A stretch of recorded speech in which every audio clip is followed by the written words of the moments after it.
This story takes place when I was a junior in high school. For context, here's a little background information. Back in the day, I was a pretty involved student, took all the hard classes, and was in a few varsity sports. In one of these ways, I was always busy and didn't have much time for myself. Part of me was thankful for that. It provided me an escape from a world where my parents had recently parted ways and my older brother had just gone to college. It was just me and my little brother then. He also was a swimmer and a smart kid in his own right. We were really similar, even to this day, but probably because of the stress our family situation put on us at the time, we didn't get along well at all. One of those wet winter days in the Midwest, I'd put in my time at school and swim, and I still had to sit down for several hours of homework. This time, I had to write an essay for some advanced class that I wasn't really interested in. I dropped my swim bag at the door when I got home and looked around my house to see if anyone was home. Empty. Dad must be out with Carwin at swim practice. His club team had the slot at the pool after the high school team was done. I popped in a mouthful of Cheez-Its and headed down to the basement to my office to get some schoolwork done. The house was a middle-class two-story with an unfinished basement, with the exception of what I referred to as my office. From a career past, my dad used to work from home but no longer did. I was the only one who used this place, so my family, or what was left of it, just called it Azaria's office. So I made my way across the concrete floors and unattached carpet scraps down there to the one finished out room in the basement. I flicked on the CFL light. It was like any other night after practice. I still had hours of homework to do, so I turned on the computer and started typing away. I was typing for what seemed like an hour, trying to bring words to what the concept of hedonism and the picture of Dorian Gray meant to me as best I could, or as convincingly as I could. Out of the dark, I heard my little brother call out to me, "Azaria, Azaria, come up." Almost reflexively, I called back to him, "Carwin, I'm working. What do you need?" We would yell through the house like brothers do, but it took me a minute to realize I didn't hear him come home. I got no response, only for a couple of minutes, though. Again, I heard my little brother's voice sing out, "Azaria, Azaria, come up." It felt strange hearing those words carry across the dark concrete floor. He's supposed to be at swim practice. I called back out to him, asking if he needed anything, but again I received no answer. I thought about just starting my essay again, but the family situation was delicate at best, and I didn't want to be in trouble if my little brother actually needed something. I made the decision to get up and go find out for myself. I bounded up the basement staircase the only way a high schooler can, and I called out again for my brother, "Carwin, what's up? I'm really busy." I checked all around the main floor looking for my little brother or even signs he was home. No shoes, no backpack, so he wasn't home, and there was no car in the driveway either. The only reason my dad would be gone right now would be to pick him up. Satisfied, I turned back for the stairs when I heard my little brother's voice ring out again, "Azaria, Azaria, come up." This time, every hair on my body stood on end. It just didn't make sense.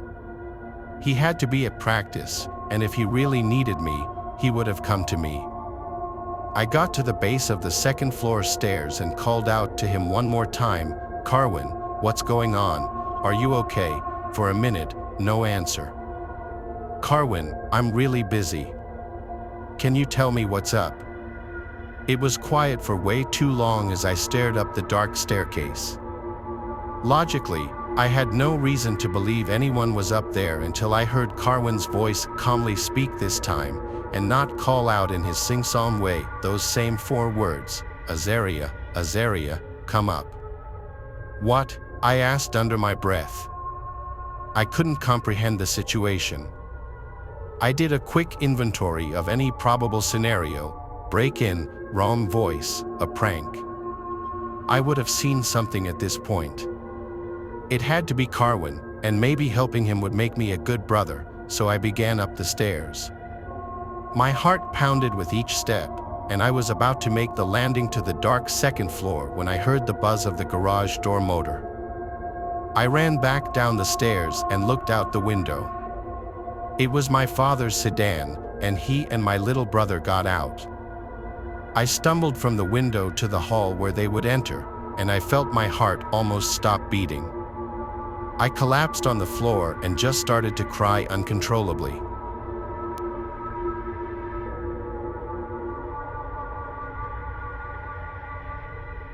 It was a cold, rainy night when the stranger walked into our cafe. I had been working the late shift, trying to pass the time by wiping down tables and refilling sugar jars. The usual crowd of night owls and insomniacs were scattered around the place, each absorbed in their own world. The bell above the door jingled, signaling the arrival of a new customer. But this one was different. I looked up, and my heart skipped a beat. The man who walked in was drenched in blood. It soaked his clothes, streaked his face, and dripped from his hands onto the floor. His eyes, however, were calm and clear, as if the blood didn't bother him at all.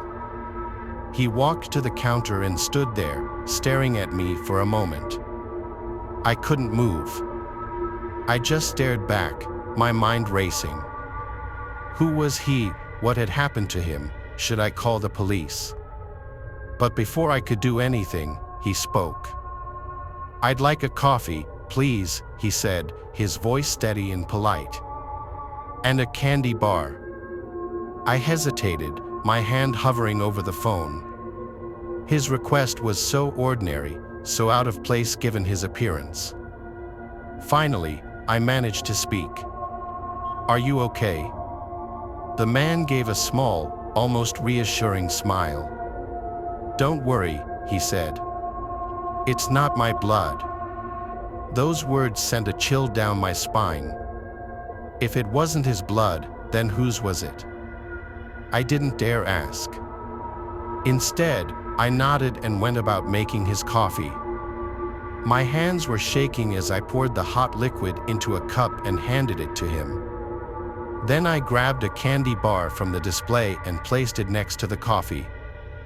"Thank you," he said, still calm and composed. He took a sip of his coffee and then picked up the candy bar. He stood there for a moment, looking around the cafe.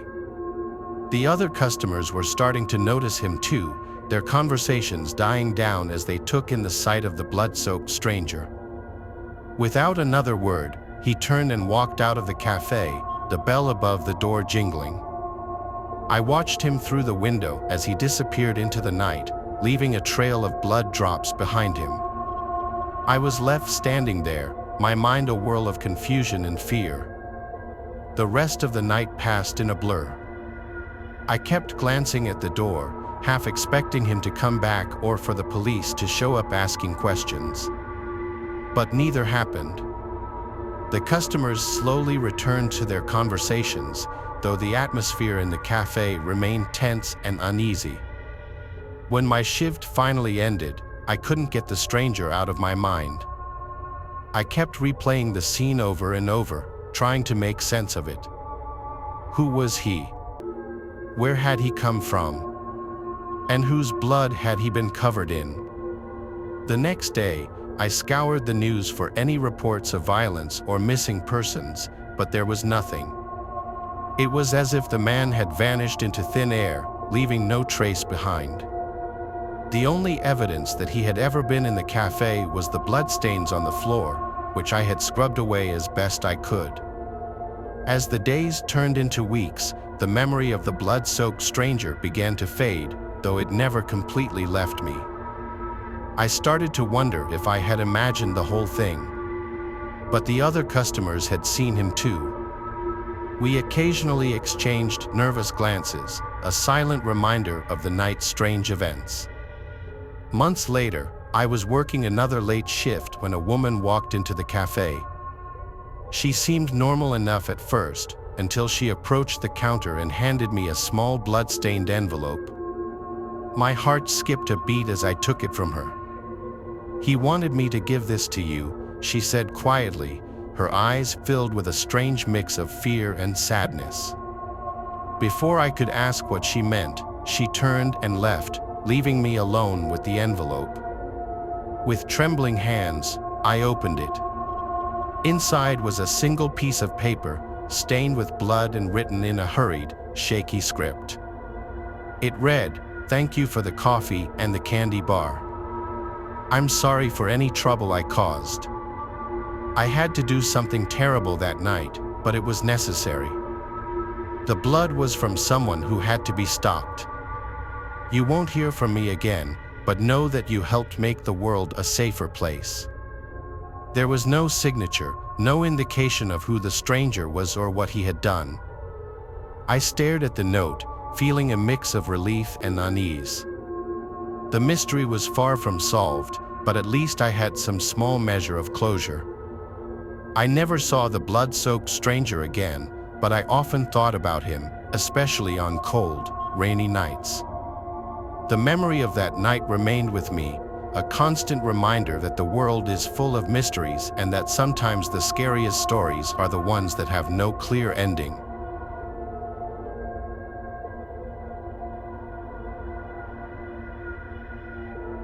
It was a dark, cold night when I got the call for a food delivery.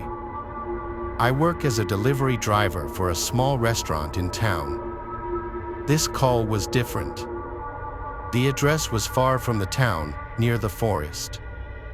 I had never delivered food to that area before. I put the food in my car and started driving. The road was long and empty. There were no streetlights, only the headlights of my car cutting through the darkness. Trees lined both sides of the road, their branches reaching out like long fingers. The wind blew through the trees, making eerie sounds. As I drove further, the houses became fewer, and the forest became thicker. I checked the address again. It was a house at the edge of the forest. I felt a chill run down my spine, but I told myself it was just another delivery. After driving for what seemed like forever, I saw a small dirt road leading into the forest. The sign had the same name as the address on the order. I turned onto the dirt road. My car bounced over the rough path, and the trees seemed to close in around me. It was so dark that I could barely see a few feet ahead. Finally, I saw a small house at the end of the road. The house looked old and run down. The paint was peeling, and some of the windows were broken. There was a dim light coming from inside. I parked my car and took the food out. As I walked to the door, I noticed how quiet it was. There were no sounds of animals or insects, just the sound of my footsteps on the wooden porch. I knocked on the door. There was no answer. I knocked again, louder this time. Still no answer. I felt uneasy. I looked around and saw no signs of life. I decided to leave the food on the porch and go back to my car. Just as I turned to leave, the door creaked open. A tall, thin man stood in the doorway. He had pale skin and dark, sunken eyes. He looked like he hadn't slept in days. He stared at me for a moment before speaking. I handed him the bag, and he took it without saying anything. I turned to leave, but then he gestured for me to come inside. I didn't want to go inside, but something in his eyes made it hard to refuse. I stepped into the house. The inside was just as old and creepy as the outside. The walls were covered in old wallpaper, and the furniture was covered in dust. The air smelled damp and musty. I sat down in a chair in the corner. The man disappeared into another room. I heard him talking to someone, but I couldn't make out the words. After a few minutes, he came back with another person.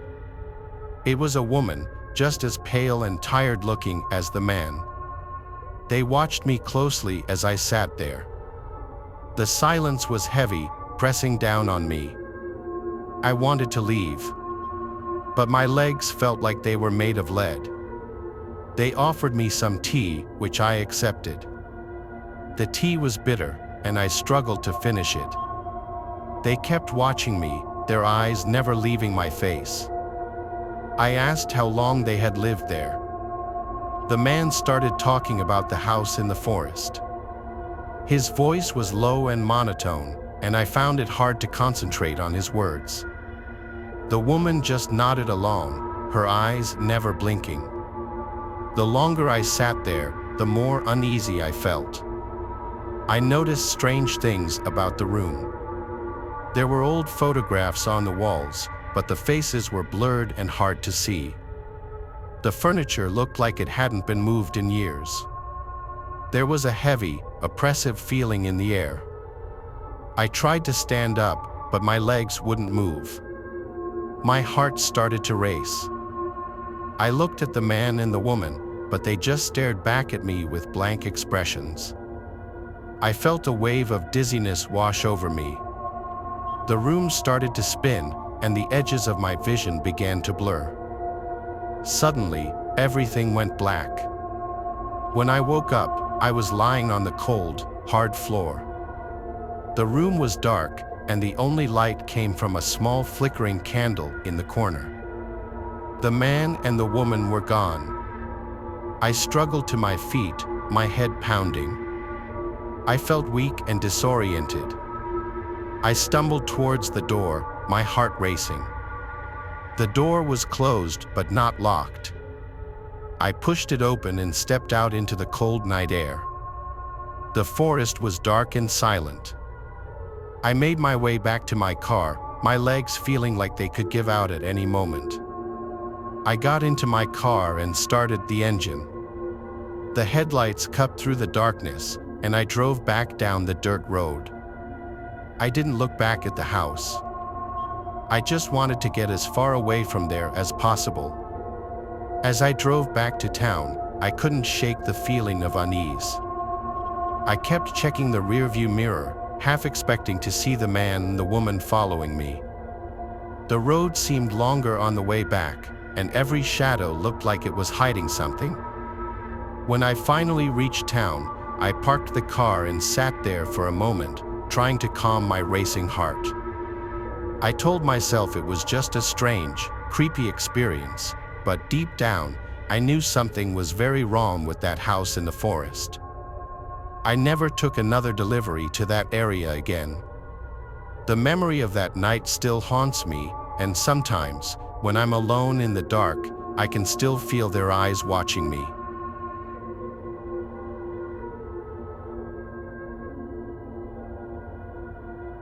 I have always loved traveling, seeing new places, meeting new people, and staying in unique accommodations were my passions. So when I found a charming old house listed on Airbnb, I booked it without hesitation. It was a large Victorian-style home in a small, quiet town. The price was cheap, and the pictures showed a cozy, well-kept place with antique furniture and a lovely garden. I arrived on a chilly Thursday evening. The house was even more beautiful in person. Its white walls and dark wooden beams gave it a timeless look. The garden was filled with flowers, even in the late autumn weather. I rang the doorbell and was greeted by the host, Mrs. Hilda, a sweet elderly lady with kind eyes and a warm smile. She showed me around the house, explaining the rules and pointing out the amenities. Everything seemed perfect. After settling into my room, I decided to explore the house. The living room had a large fireplace, and the kitchen was stocked with everything I might need. There was a long hallway with several doors leading to different rooms. Mrs. Hilda mentioned that some areas were off-limits, like the basement. "It's old and dusty down there," she said. Not much to see. That first night, I slept well. The bed was soft and the room was quiet. But the next day, something strange happened. As I was having breakfast, I heard a noise coming from the basement. It sounded like a faint, muffled cry. I ignored it at first, thinking it was just the old house settling or perhaps a cat outside. But the noise continued, growing louder and more desperate. Curiosity got the better of me. I went to the basement door and pressed my ear against it. The crying was coming from inside. I knocked lightly, but there was no response. I tried the door, but it was locked. I felt a chill run down my spine. I found Mrs. Hilda in the garden, tending to her flowers. "Excuse me, Mrs. Hilda," I said, trying to sound casual. "I heard some noises coming from the basement. Is everything all right down there?" She looked at me with a strange expression. "Oh, that must be the wind," she said quickly. "This old house makes all sorts of noises." I wasn't convinced, but I didn't want to press her. Instead, I decided to investigate on my own. That evening, after Mrs. Hilda went to bed, I took a flashlight and quietly made my way to the basement door. The crying had started again, more desperate than before. I searched the house for a key and eventually found one in a drawer in the kitchen. My hands trembled as I unlocked the door. The basement was dark and cold. The air smelled musty, and cobwebs hung from the ceiling. I followed the sound of the crying, my heart pounding in my chest. At the far end of the basement, I found a small makeshift room. Inside, sitting on a dirty mattress, was a man. He looked thin and frail, with a long beard and sad eyes. His clothes were tattered, and he shivered in the cold. "Help me," he whispered, his voice hoarse. "Please help me." I was shocked. "Who are you?" I asked. "What are you doing here?" "My name is Yuri," he said. "I used to be a tenant here, but I lost my job and couldn't pay the rent. Mrs. Hilda said she would help me, but she locked me down here instead. Please help me get out." I couldn't believe what I was hearing. How could this sweet old lady do something so cruel? I knew I had to help him. I gave Yuri some of my food and a blanket. "I'll find a way to get you out," I promised. The next day, I tried to confront Mrs. Hilda, but she was nowhere to be found. I searched the house but found no sign of her.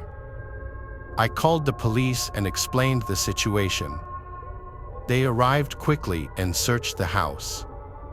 When they entered the basement, they found Yuri just as I had left him.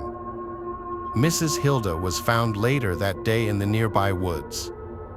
She had been living a double life, posing as a kind old lady while keeping Yuri prisoner in her basement. The police took her into custody, and Yuri was taken to a hospital. He was weak and malnourished, but grateful to be free. The whole experience left me shaken. I couldn't believe how close I had come to staying in a house with such a dark secret. I left the town the next day, eager to put the whole ordeal behind me. But I will never forget Yuri's haunted eyes and the sound of his desperate cries. From then on, I was more careful about the places I stayed and the people I trusted. The world is full of surprises, and not all of them are good. I had learned that lesson the hard way.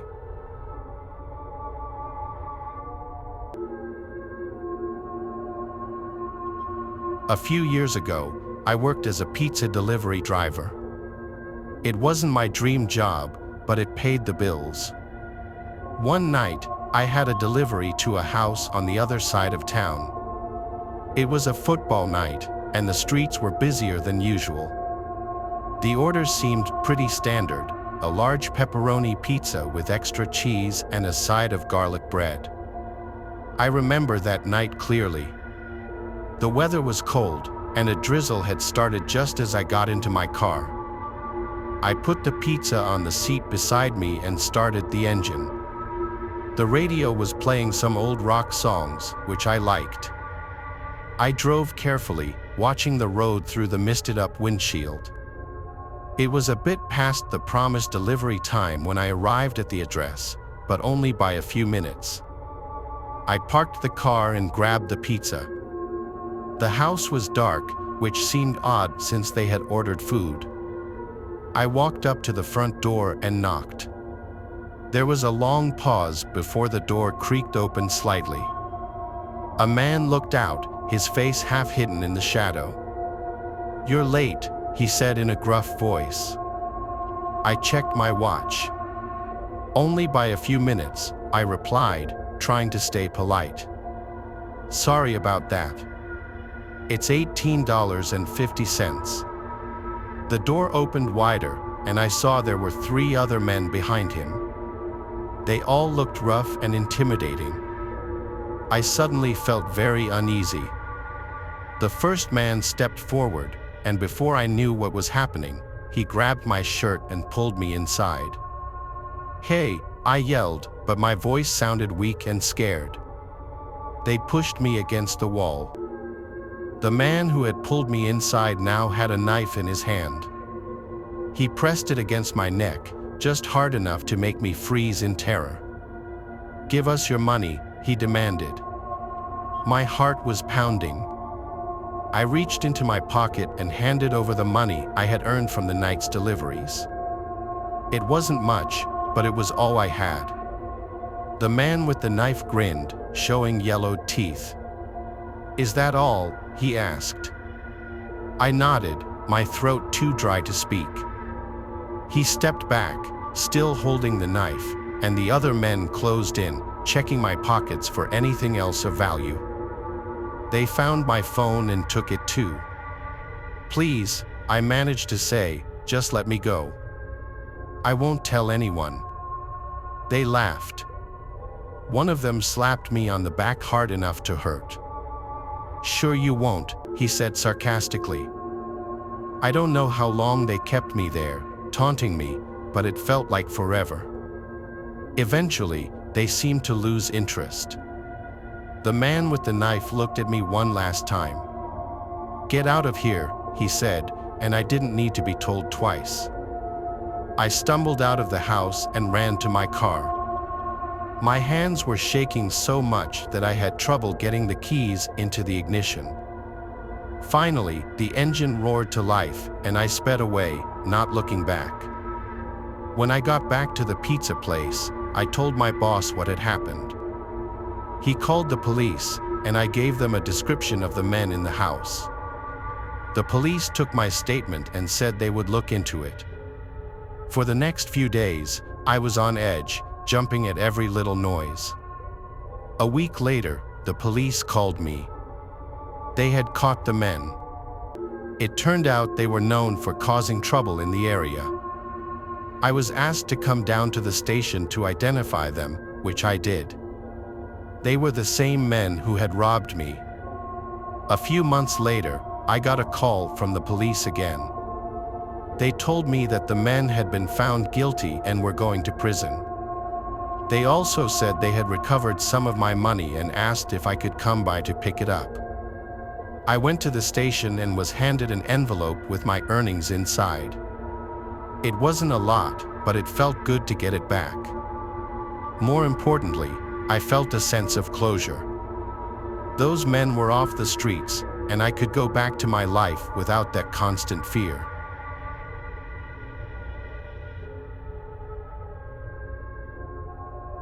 Thanks for watching the video. Subscribe to the channel and turn on notifications to watch the latest videos.